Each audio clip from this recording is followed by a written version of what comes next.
Le réveil matinal le plus haut de la capitale sur la radio. La plus haute de la capitale. Du lundi au vendredi, de 7h à 10h. Ça se passe sur les 104.5 Urban FM, la station urbaine. L'émission Zelda Fresh Morning, le réveil matinal le plus haut de la capitale sur la radio, la plus haute de la capitale. On reçoit ce matin, Ingrid, c'était l'ANFPG, voilà, et le président de l'ANFPG. Gina, tu connais l'ANFPG?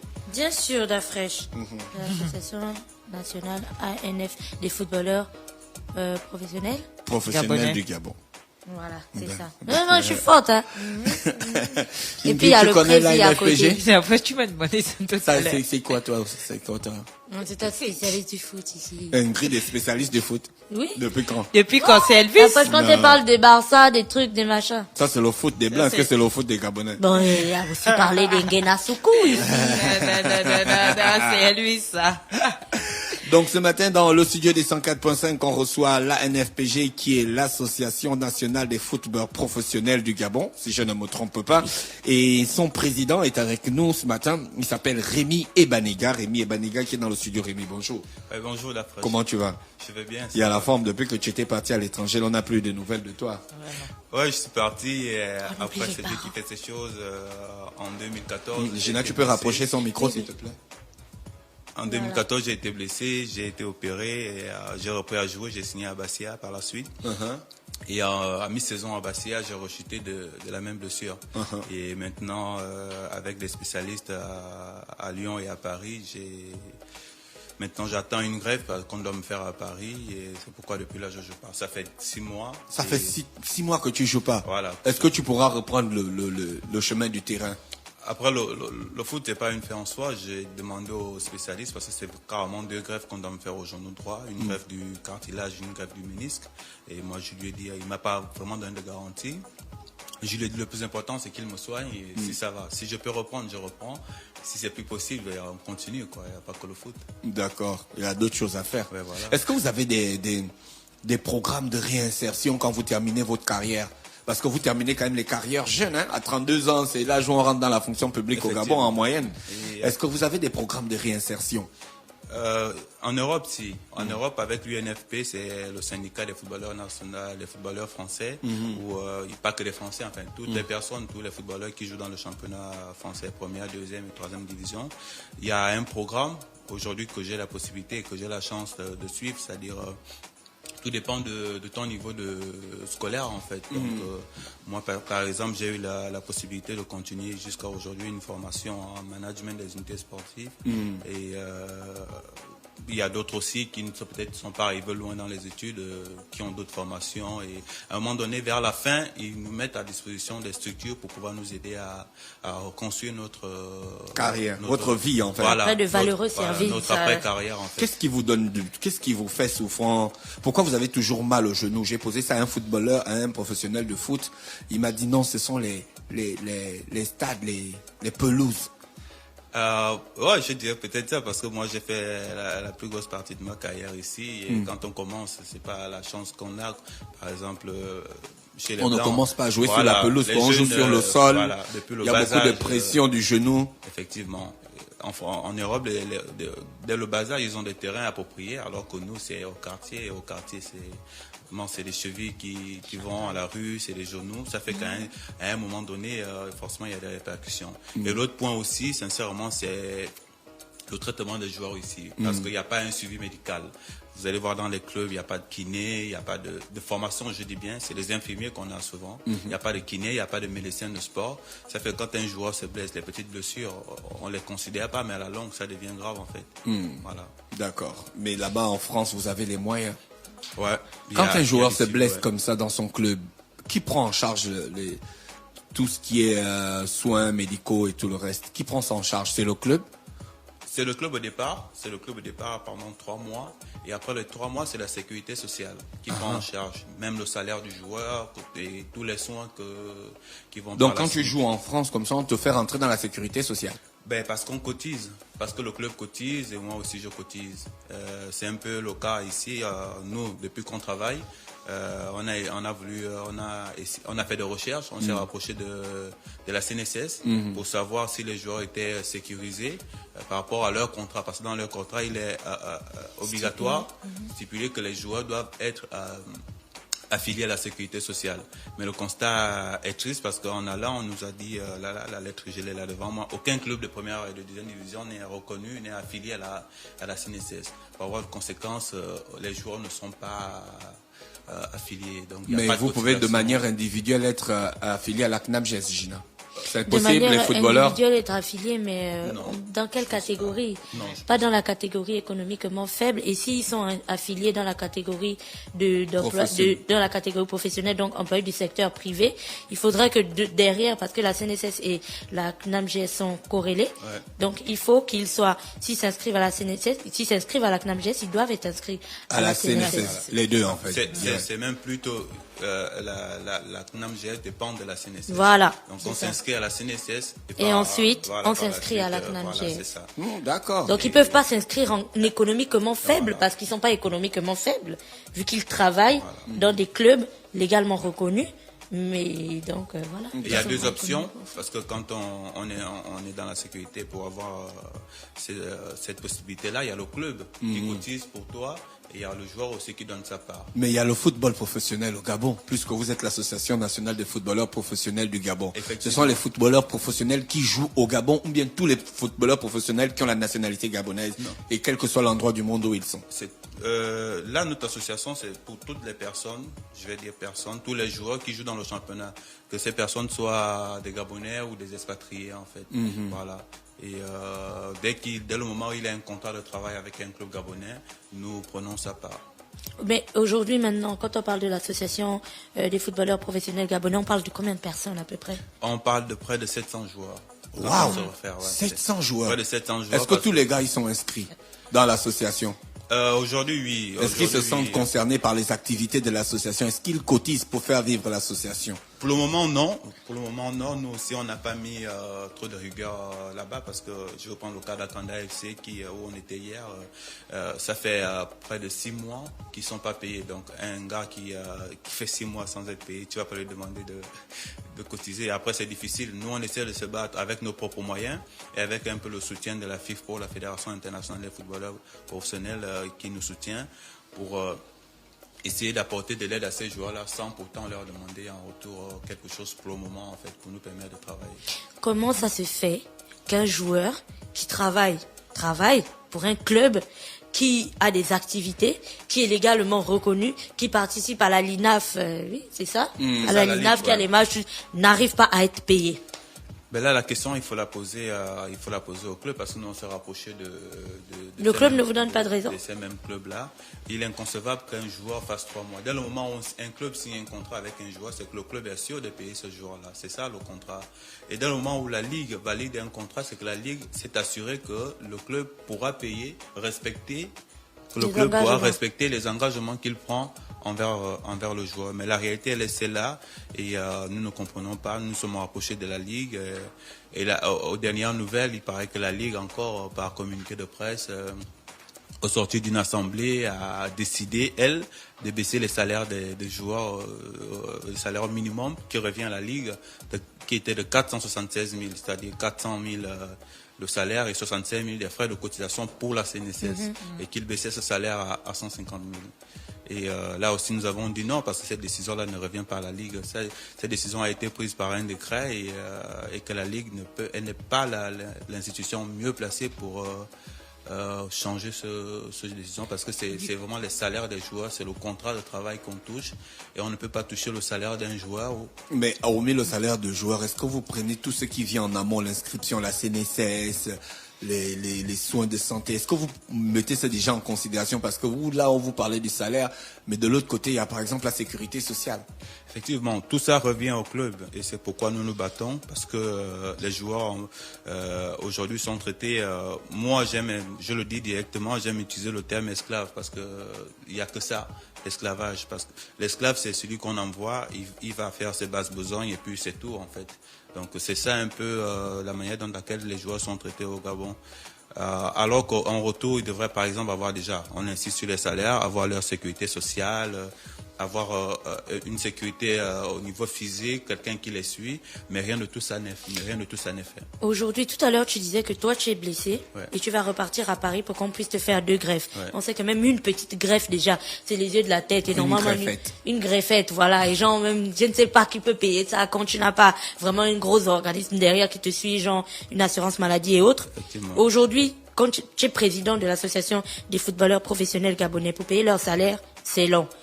Pour leur contrat, c'est long. Pour payer leur sécurité sociale, c'est long. Ouais. On prend un exemple tout bête. Un gars d'Akanda FC que tu as rencontré hier, il joue un match de la LINAF. Un truc bizarre se passe, il a une fracture de la mort au pied droit, il est droit. Il est droitier. Et allez, le pied se casse. Qu'est-ce qui se passe? Qu'est-ce que sa vie devient? Voilà, qu'est-ce qui devient? Je vous prends mon cas. Je vous assure que si cette blessure que j'ai là maintenant m'arrivait étant au Gabon, je serais assis au village en ce moment, ou je serais reparti à l'école, ou quelque chose comme ça. Je pense que ma carrière serait finie. Et on a essayé de relever près de 20 joueurs qui ont eu ce cas-là ici au Gabon. Je vous citerai l'exemple de, par exemple, Fabrice Minko, un joueur que vous pouvez connaître, qui a fait ses preuves ici au Gabon, qui s'est blessé et qui a été rejeté, en fait. C'est-à-dire, dès le moment où tu te blesses et que le club n'a plus besoin de toi, il te met à la rue, en fait. C'est ça qui est... Mais il n'y a pas de voie de recours? Est-ce que l'association prévoit ça? Par exemple, pour Fabrice Minko, il pourrait poursuivre son club, par exemple. Oui. C'est un accident de travail. Effectivement. Ouais, mais si à la base tu n'avais pas de contrat de travail, c'est maintenant que le football est devenu professionnel. Ouais. Avant c'était je t'aime bien, tu es un gars qui joue bien, bon on te prend et puis après si on a les relations, on te met dans la société ou dans laquelle on travaille ou on te met dans un corps. Le gars de Sogea FCI travaillait à Sogea, ma sœur. Donc quand tu te blesses au compte de la société ou au compte du club. Va savoir. Non, en fait, c'est vrai que ça a été officiellement professionnel en 2012 après la CAN. Mais un joueur professionnel, dès le moment où on a un contrat avec son employeur, avec son équipe, on est professionnel. Donc ça existe depuis. Et je vous assure, hier on était à Kanda, je prends le cas d'Akanda parce que c'est récent, où on a demandé aux joueurs s'ils avaient des contrats. Aucun joueur n'a son contrat avec lui. Et on a demandé à ces joueurs de signer des pétitions pour qu'on aille prendre ces contrats-là au niveau de la LINAF. Il y a un des joueurs qui nous dit, écoutez, moi je ne peux pas signer parce que je n'ai pas de contrat. Je n'ai signé aucun contrat de travail. Vous comprenez? Donc la question qui se pose, c'est comment ce joueur-là peut jouer le championnat, peut avoir une licence, alors qu'en amont, il n'a pas eu de contrat de travail. Parce que pour avoir une licence, pour que la Ligue homologue une licence, il faut que ces conditions-là soient réunies, c'est-à-dire le contrat de travail, la sécurité sociale et la visite médicale. Donc il y a tout un flou, il y a vraiment tout un flou derrière que nous on voudrait des explications par rapport à ça. Donc à ce moment-là, c'est quoi en fait vos rapports avec la Ligue? C'est plutôt conflictuel ou bien ils comprennent l'élan? Avec la Ligue, ça va encore parce qu'ils sont ouverts. Le problème, c'est beaucoup plus avec la fédération, surtout après le problème de radiation qui a été prononcé. Vous avez vu à la télé, au journal de 20h devant. Vous avez géré ça comment, ce problème-là? Ce problème, je viens pour ça parce que nous, on n'a pas laissé, on a dit non. On n'a pas refusé l'attitude, on n'a pas approuvé l'attitude des joueurs. Encore qu'on ne sait pas si on n'a pas vu de preuves, donc si c'est vrai ou pas. Mais nous, on a dit si cette décision doit se prendre, il faut qu'elle respecte le cadre juridique. Et malheureusement, elle ne respecte aucun cadre juridique. Et nous, on a continué les démarches, on a fait une conférence de presse pour dire non. Et on a saisi la fédération pour demander les explications, on n'a pas eu de réponse. On a saisi la fédération pour annuler ces décisions en leur montrant que ces décisions n'étaient pas valables et qu'elles étaient nulles. Et on n'a pas eu de réponse. Et on a fait partie par la suite un huissier qui est parti à la fédération. Et le résultat est triste. Parce que en arrivant, j'ai ici le procès verbal de l'huissier qui atteste qu'arrivé à la fédération, le secrétaire général a avancé les propos suivants. C'est le président de la fédération qui s'occupe de la commission de discipline et qui n'avait aucun document. Donc, apparemment, il n'y a même pas un procès verbal de la réunion qui s'est tenue pour sanctionner les joueurs. Et c'est le comité exécutif qui l'a fait, alors que ce n'est pas du ressort du comité exécutif. C'est la commission. Et une commission est indépendante. La commission ne doit pas dépendre du comité de la fédération. Donc il y a tout ce désordre-là qui a été fait. Et le problème aujourd'hui, c'est que c'est l'image des joueurs qui est salie parce que le spectateur ou le supporter du football gabonais ne sait pas que juridiquement cette décision est fausse. Et il sait au journal de 20h, il a vu où on suspendait les joueurs pour indiscipline. Les mauvais élèves. Voilà, donc nous, on souhaiterait que la fédération reconnaisse qu'ils ont failli sur le plan juridique parce que cette décision est nulle et qu'ils reviennent à cette décision officiellement pour blanchir les joueurs. D'accord. Voilà. Et la fédération, eux, ils sont conscients de tout ça, mais ils ne bougent pas. Ils sont conscients. Mais pourquoi de tout vous ça. ne tentez pas une action en justice directement? Il y a des recours en droit, non? Oui, effectivement. Puisque vous avez pris un huissier de justice déjà, ça veut donc dire que vous êtes sur le chemin du tribunal. Voilà. Pourquoi vous n'allez pas jusqu'au bout? Il y a des pressions internes? Ben, non, aucune pression. Nous, personnellement, on a une association indépendante. Donc, on a des pressions, on n'a pas peur, on est engagé parce qu'on veut changer quelque chose. Et, ce qu'on vous avait dit, on est sur la voie, mais on ne voudrait pas anticiper pour avoir tort après. Donc, on essaie d'utiliser toutes les voies de recours pour pouvoir, c'est-à-dire si ça va jusqu'au tribunal. Si la fédération ne réagit pas, je pense qu'on irait jusqu'au tribunal pour éclaircir cette affaire. Vous leur donnez combien de temps pour réagir? Parce que on va pas attendre Ad vitam aeternam. habitam éternel. Ouais. Ad vitam. Le temps qu'on donne, c'est le temps légal d'une procédure. C'est-à-dire, à chaque fois, on fait des courriers et là, dernièrement, je vais vous le dire, on est à la radio et tout le monde nous écoute. On a saisi un avocat. On a saisi un avocat à qui on a remis le dossier. Et lui qui va refaire une procédure en amiable avec la fédération pour qu'elle revienne sur cette décision parce que juridiquement elle n'est pas valable. Et l'avocat fera la suite en fait. En ce qui concerne le salaire des footballeurs, est-ce que vous vous êtes rendu compte qu'il y a quand même une crise et peut-être que la fédération n'a pas assez d'argent? Voilà pourquoi, pour quand même maintenir les gars, ils préfèrent baisser les salaires qu'au lieu d'arrêter toute activité. Ben, ça, c'est la Ligue. Et je pense qu'il n'y a pas de crise. Je pense qu'il n'y a pas de crise parce que le budget que la Ligue alloue aux footballeurs et à l'organisation du football, c'est l'État qui le Mais donne. l'État a divisé ce budget. Même si l'État le divisait par 3 ou par 10, ça ne changerait pas. Ça ne devrait pas changer parce que les clubs n'appartiennent pas à l'État.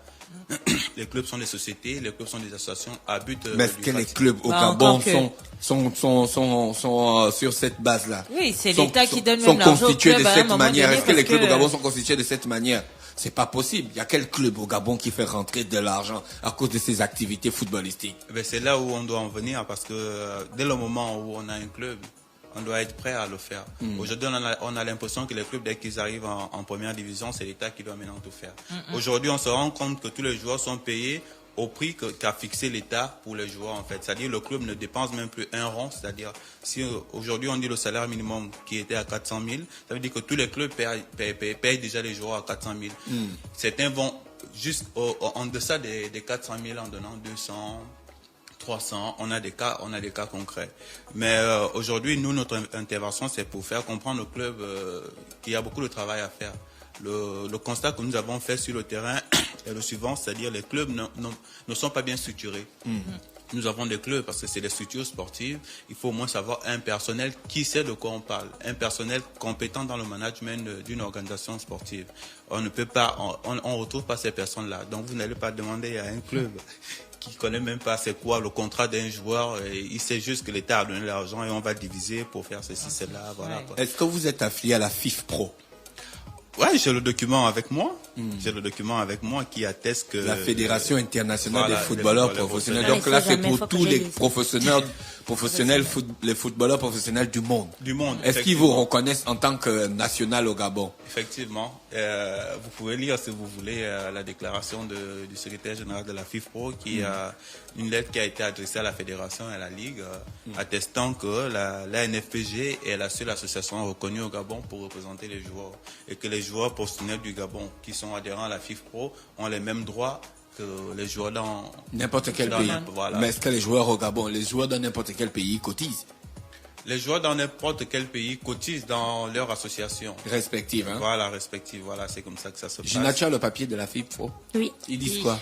Alors, Monsieur le Président de la à l'attention de la FEGAFOOT et de la LINAF, Monsieur le Président de la FEGAFOOT, Monsieur le Président de la LINAF, Messieurs les secrétaires généraux de la FEGAFOOT et de la LINAF, Messieurs les membres des comités exécutifs de la FEGAFOOT et de la LINAF, je tenais par la présente non seulement à vous remercier du temps que vous aviez accordé et de la richesse de nos échanges ces jours derniers lors de notre visite à Libreville, mais également à vous rappeler officiellement que l'ANFPG l'Association nationale des footballeurs professionnels du Gabon, présidée par le footballeur gabonais Rémi Ebanega, est la seule et unique organisation de défense des footballeurs professionnels reconnue au Gabon par la FIFPro et la division Afrique de la FIFPro. Je vous remercie d'en prendre note dans le cadre des échanges et travaux que vous menez avec les différentes organisations représentant les familles du football dûment habilitées et ayant un mandat officiel pour assurer leur mission. Veuillez agréer, monsieur, recevoir l'assurance de mes sentiments sportifs les meilleurs.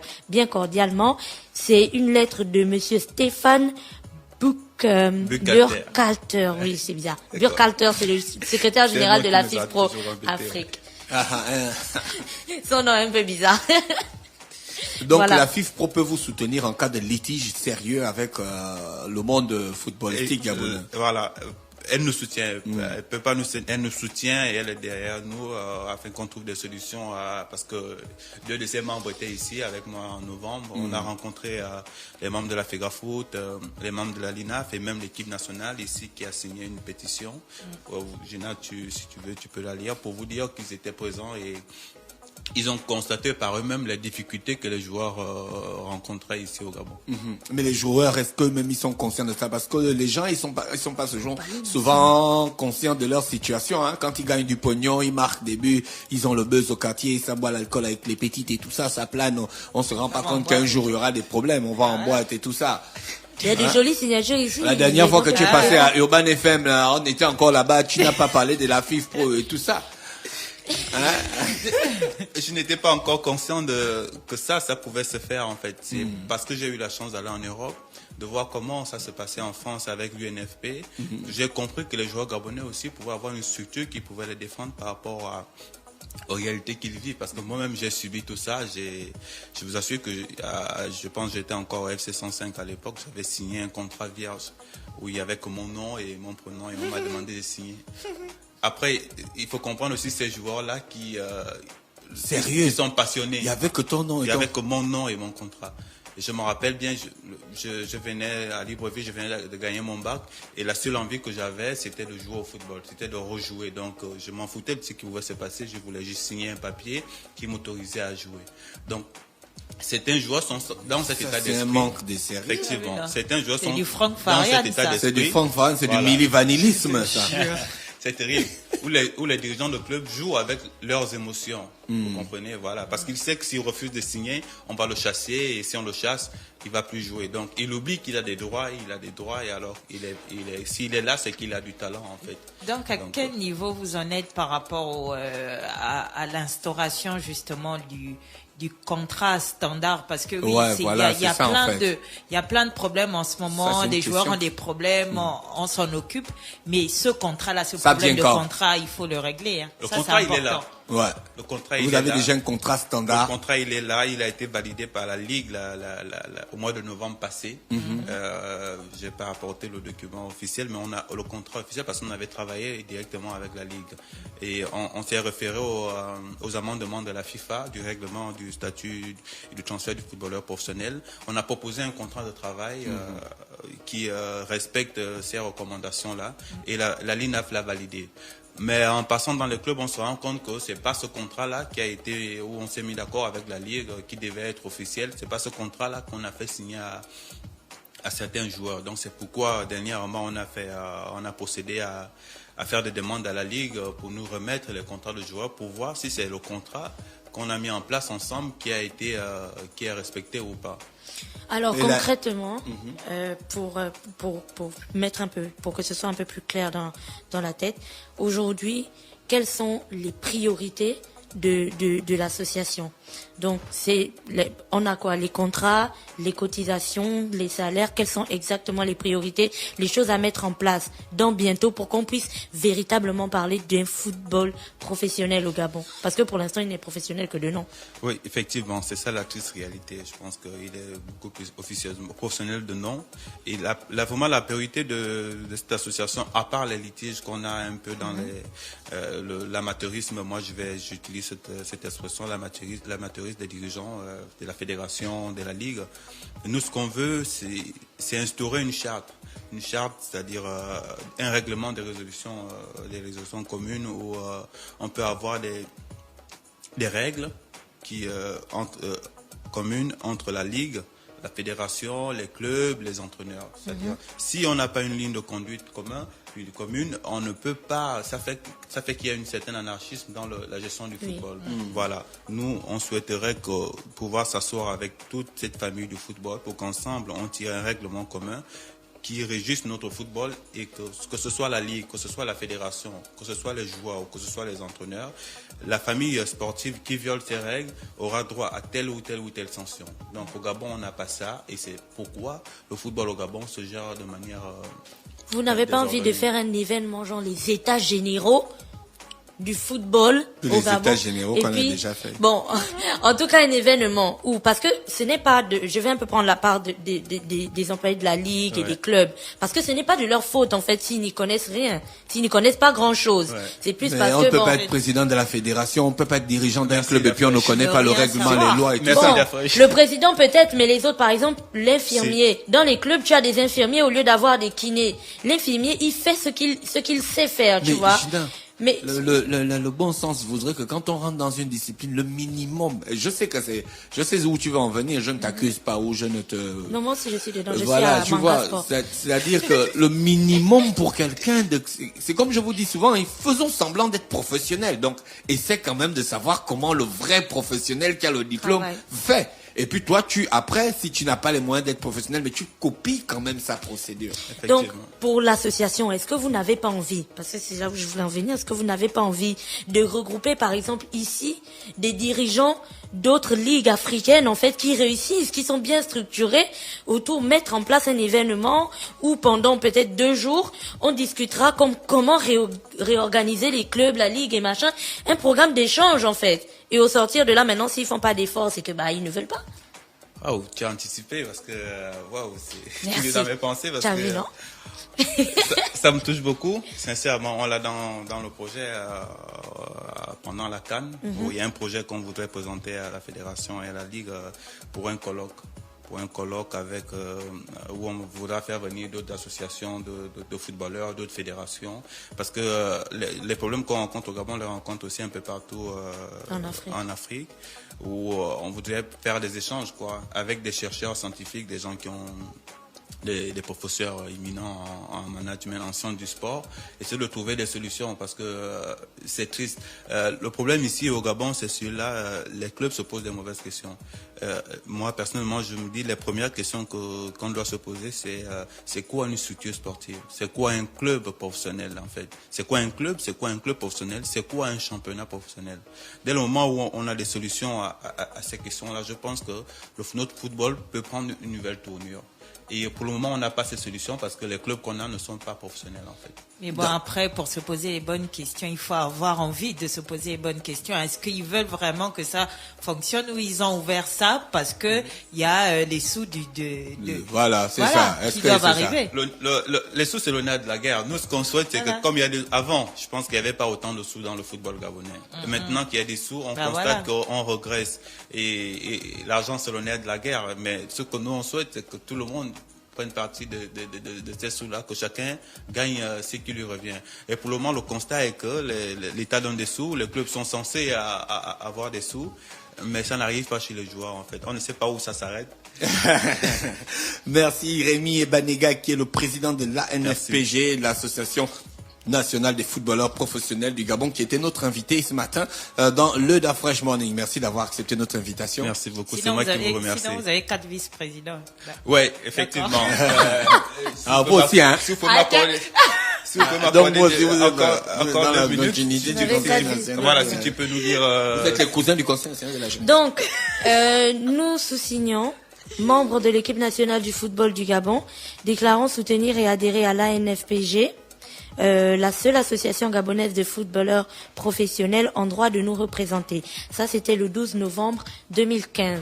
Et bon, on va essayer de décrypter un peu quelques signatures. On a celle de Fameusui, celle de Paloun, celle d'Apinangoy, celle de Bulo, celle de Kanga, de Nze, d'Aubameyang. Oh, c'est là. Celle de Lemina, qui est là, d'ailleurs. celle de Madinda, C'est le premier vice-président. Et celle de Bitseki.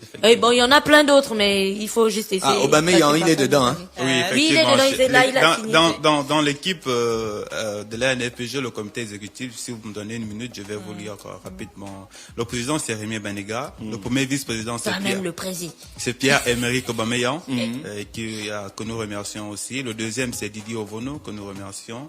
Le troisième, c'est Axel Nguemedou. Et lui, c'est un ancien footballeur, mais qui a choisi à un moment donné les études. Et il est aujourd'hui docteur en sciences du sport, qui est le mentor du projet dont qu'on veut mettre en place au mois de janvier, la colloque. Le quatrième vice-président, c'est Mario Lemina. Le secrétaire général et trésorier adjoint, c'est Paul Ulrich Kessani. Le coordinateur général, c'est Willy Nguema. Trésorier comptable, Gaël Zamozui. Coordinateur adjoint, Jadim Bumba, c'est les internationaux aussi. Secrétaire adjoint, Jean-Brice Ngonga. Et les délégués, c'est les anciens footballeurs. Je voudrais aussi attirer l'attention sur, il y a le secrétaire, le juriste que nous avons, un excellent juriste qui aujourd'hui... Donc, Louis Gaston. Et nous le remercions parce qu'il fait ce travail de manière bénévole. Et c'est grâce à lui, un homme de l'ombre. Il n'y a pas la partie des réseaux sociaux pour informer les gens. Oui, parce que c'est la question que je voulais vous poser. Tu veux déjà rentrer aussi dans l'association. Est-ce que vous avez un programme de communication pour aller déjà chez les plus jeunes qui sont déjà passionnés par le foot pour leur dire que attention, quand vous allez arriver à ce niveau, voici les mesures que vous deviez prendre. Et communiquer. Parce que nous on a un petit basketteur qui travaille avec nous et à qui on a confié un juriste et il est vraiment très attentionné sur ces questions, hein. On l'appelle pour signer un contrat. Il va d'abord voir le juriste. Il lui demande est-ce que là je suis protégé parce qu'on va m'emmener dans un autre pays. Moi je ne sais pas. En ce moment son juriste est en train de parler avec un entraîneur algérien. Il a dit à l'entraîneur algérien on ne veut pas qu'il vienne là-bas. Vous tapez des noirs. Camerounais est mort et tout ça. Bon, tu vois le petit il est vraiment axé sur ces choses-là parce qu'il est très jeune et il veut déjà savoir ce qui va arriver dans sa carrière, quoi. Et vous devez faire la même chose chez les plus jeunes. Effectivement, nous, c'est même pas un souci, c'est un peu notre ligne directive. On veut pas courir avant de marcher, en fait. Donc, on préfère d'abord essayer de résoudre le problème avec les grands. Et dès qu'on a une certaine assise à ce niveau, on va maintenant étendre avec les plus jeunes, parce qu'il y a un souci particulier, c'est le niveau intellectuel des joueurs. Et ça se répercute aujourd'hui parce qu'en amont, avec les jeunes qui veulent jouer au foot et qui ont la difficulté, qui rencontrent cette difficulté, c'est-à-dire les clubs, je vais même parler d'interdiction en fait, c'est-à-dire pour certains clubs, le joueur, le jeune qu'il a ne peut pas apprendre. Et ça, c'est pas bon. D'accord. Ok. Merci. C'était donc Rémi Banega sur les 104.5 Urban FM, la station urbaine. On reste connecté au Da Fresh Morning. On va avoir Ingrid tout à l'heure pour la rubrique au féminin, cuisine et beauté. Urban FM 104.5. Urban FM, toujours dans le barrio, proche des éléments. On fait passer les chariots à chaque événement. Général en costard. Urban FM, c'est cool, c'est fun. En fait, jamais une radio n'avait été aussi musicale. Et si on refaisait le hip-hop?